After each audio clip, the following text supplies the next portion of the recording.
How to cancel my Milestone credit card. Hi guys, welcome to our channel. Let's begin. First of all, you want to open up any web browser and head over to milestonegoldcard.com.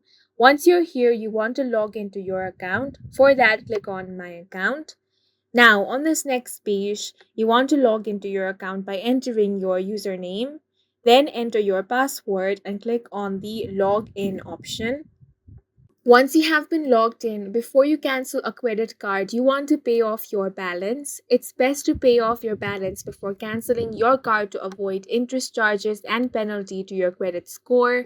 If you have any rewards, you can redeem them before canceling your card. Now, on your website, you want to click on the customer service option and click on FAQ.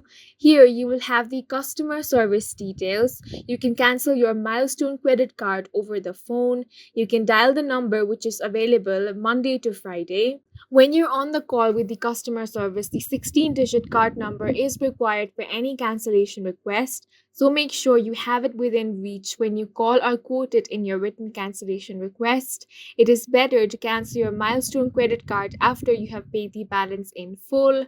If you want to cancel your credit card online, you can simply head over to the option of closing your account or canceling your account section, then follow the on-screen prompts in order to cancel your account. And that's it for this video. If you found it helpful, please make sure to hit the like button and subscribe for more videos like this.